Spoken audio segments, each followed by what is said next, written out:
This part work has been supplied to me free of charge from Fanhome.com. Please pop along to their website and see all of the other build-up part works that they have to offer, as well as other collections of collectible things. I would like to thank Fanhome for providing me with the part work so I can produce these videos for your enjoyment and educational needs. If you'd like to build one of your own, pop along to fanhome.com. They're available in many countries worldwide. If you do want to build one, leave a note in the comments to let me know how you're getting on, and let me know how I'm getting on as well. I'd like feedback of all types. So thank you once more to Fanhome for providing me with this kit. I hope you enjoy the build. Let's get on with it.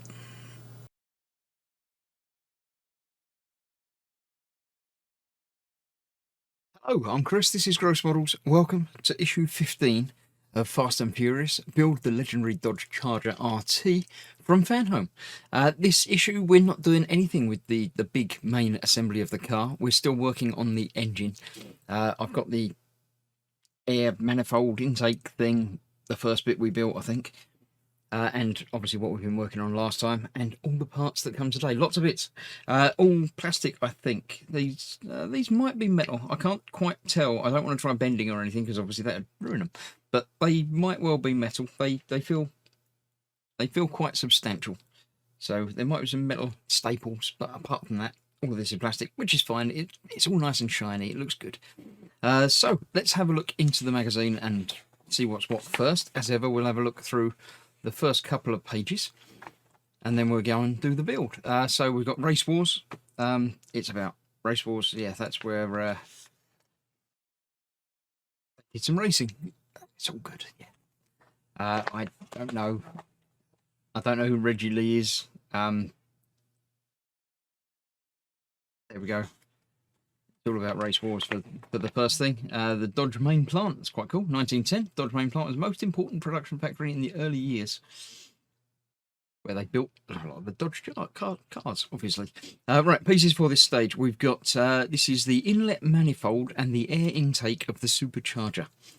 Yeah, okay, I don't know what any of these things mean, but let me, before I get rid of this and put it and do the picture-in-picture, there's obviously differences in these things, so let's try and get them arranged a little bit better. Different sizes of things. That might make it a little bit easier for me when I come to make the things. It might not, because I still won't know what they're called. Apparently it's the fuel injection lines, but I don't know anything about that. Right, I shall put the picture-in-picture up for you so you can follow along and laugh and mock me for doing things wrong and everything, but there we go. Right, we are taking that bit and that bit, yes. We're aligning it thusly, corresponding posts on the pieces. Yeah, we've got areas that lock on and screws that will go in momentarily in there. That's going to go on there like that, held in place with 4 AP screws. We've got a whole mess load of AP screws, so I'm pretty sure we're going to be using quite a lot of those this time around. So I'll get a load of them out and we'll see. 4 of these obviously going into the 4 screw holes, hold it all together. AP screws going into plastic, so be wary of the possibility of stripping threads and things like that. That one in there. As ever, I'm not tightening any of these down yet. Make sure everything lines up and locates through properly, and then you can come back and tighten it all up. I say that almost every issue. I'm well aware of that, but it is worth remembering. You don't want to mess up, especially when you're dealing with the plastic parts, because it's very easy to get them wrong, and then it will be a bad thing to do. It says, ensure the pieces face the same as in this illustration. They have indeed. Tighten up the last couple of screws there.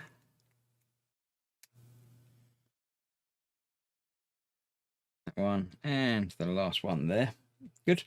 Right, now attach piece 3 of the inlet manifold. This is this bit onto the top there. Again, 4 more screws, so that's going that way round because of this shaping here. It's obviously got to be that way for that. So that will go on there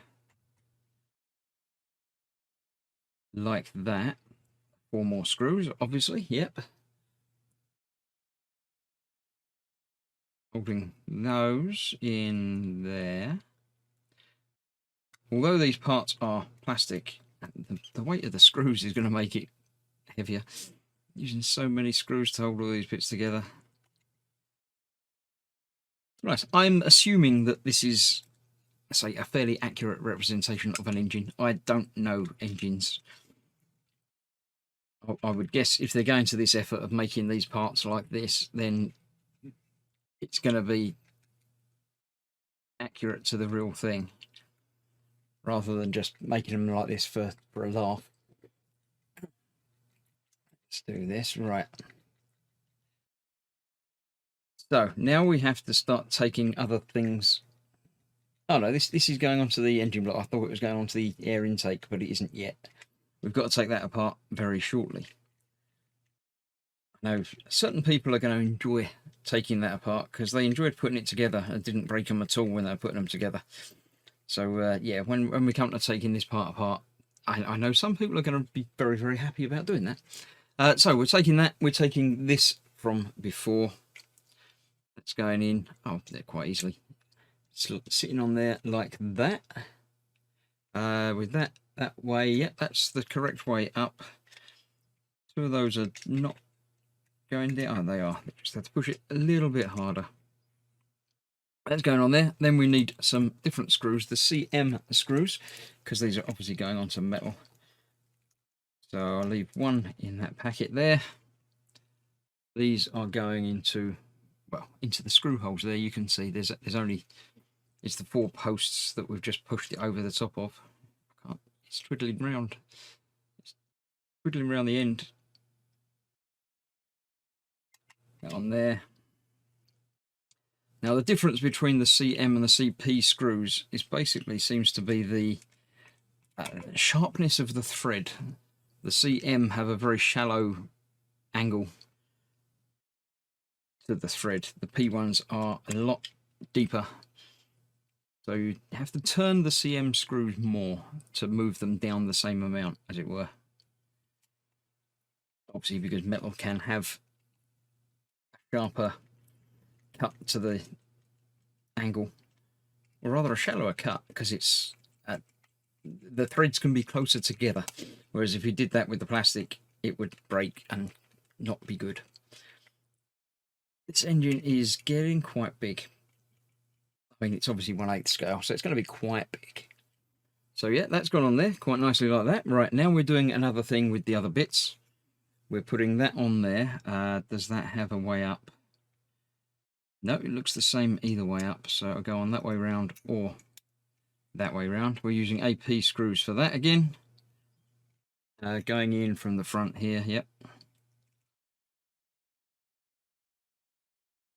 So that will hold that on there.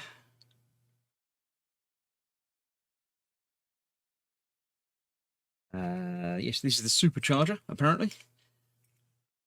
That's just adding on to there. Like that. And that is the end of the first page of step. Moving on to the second one, 15.5. Attach the piece you assembled here onto the... They all keep turning around the angle that you're doing these things. That's going on there. Like that. There's pins. There are screw holes there. There's pins on here, which are going into there. Right. Just like that. Like that. And guess what? There's 4 AP screws. I got 3 out. I miscounted. Well, I didn't count at all. I just misestimated. Right, and these are going into the corners where the screw holes are, funnily enough.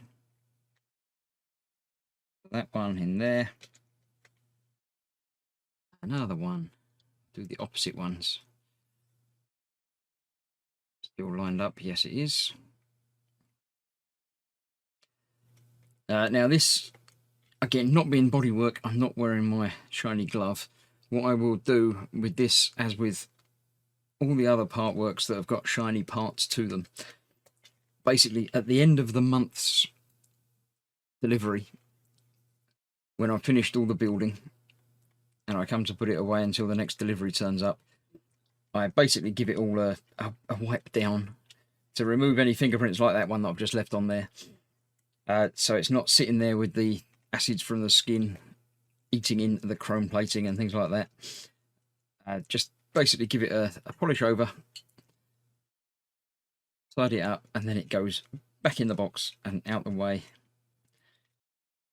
I've actually got one of these mats that I'm working on, like a soft fluffy mat that the big shiny body panels are wrapped in at the moment, so it keeps it all looking nice. That's that. Now comes the fun part. This bit that we spent ages trying to get together and put in there, we've got to take the fuel scoop off the top. So it is just popped on with pins. So just like that. That can go off to one side. Then this is going onto the top here. They've turned it around again. Look, they turned it around that way. That's going on there.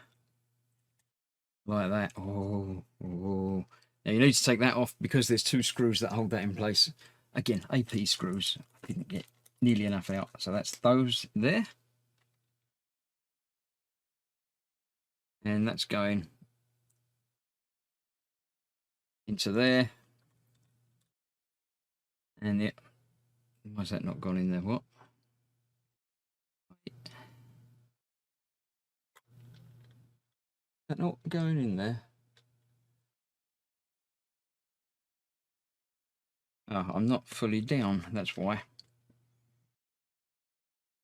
There we go, that's better. Not tightened it down yet, but it's locating in the right place now. And this one, again, I was still too high, like that. It's got that little bit of movement to get it all the way down. And then that will actually bite in. Good. That's that there. Carefully tightening down. It's not load bearing, but you just don't, you need to make sure it's tightened down so there's no gaps. Here we go. Looking good. Looking like a huge massive engine thing. Right, so that's that on there. Now we've got to attach the fuel injectors to the fuel injection lines. That's these things. Right, I'm just going to get a mess of them out. Right, now it's basically we're doing one of each. Let's get them one of each over here. Inserting the shortest end of each line into the fuel injectors. They look much the same length. That's the same length. Both bits of those are the same, aren't they? No, maybe that one is a little bit shorter. So this is going into there. There's a hole in one end and not on the other, so that should be relatively easy to do. That goes on there like that. So these are all being that angle. I think, yes, it looks that way. So that's going on there. This one's going to be that way round. Going on there. Not forcing them in, but you can. There is a certain resistance that you can feel when it goes in there. So hopefully that's in just the right amount, and it's not going to fall off and cause problems. But right, so that's that on there. Let me turn the page to the next and final bit of the instructions, which hopefully is telling me what I've got to do. Where these are going on to this bit, right? Okay. So this is that way up. Right. Turn the F scoop over as seen in the instruction. Insert the free end of line 3, 15L. 15L looks to be the not the tiny short one, the next one up. So that's going. Oh, there are holes along the edge there, 4 of them. So that's going into there. Like that. I would say so. Oh, there's 4 holes there as well. Let's have a closer look at the instructions and see which hole this one's talking about. That one is going into the top left as we are there. So that's going on there like that. Okay, I can go with that. Then we got 15G. I don't know which one that is. It's got to be the longest one, which is going over there. In there like that, and that one is going into the bottom on the left. Okay, I like that. That works, yeah. And then the other two, obviously, are doing the other two. So let's get that one in there.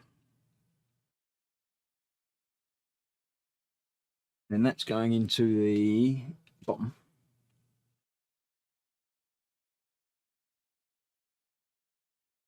Like that. Cool, I like that. So far so good. And the last one then goes in the last hole there.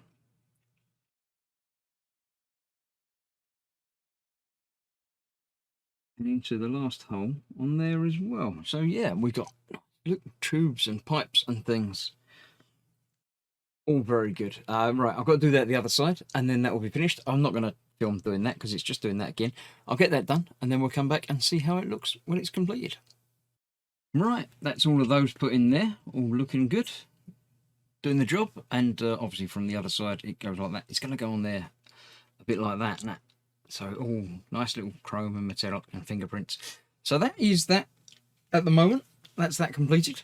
That's the build done for this issue. Let's move that over there so we can come back in with the magazine and see what we're looking at the rest of it. Supercharging the engine, yeah, I don't understand. It's all to do with getting extra stuff, the fuel air mix and making it faster, explode quicker or more or bigger, but I don't understand it. But yeah, it's got to let more air in so it can blow up and things, but I don't understand it. Yeah, that's obviously parts of an upgrade an engine yourself. I wouldn't want to do anything like that. I know it wouldn't work properly after I've done it. When the pressure rises, yeah. Detonation, pre-ignition engine knock, that's bad probably. That's that. Right, thank you very much for watching issue 15. Stick around for more part works, and issue 16 will be coming up very shortly as well. It's more engine stuff. This month is engine stuff, so I don't need to get any bodywork panels out, so it's all going to be good. Thank you very much. I shall see you soon for this and other things. Stay safe and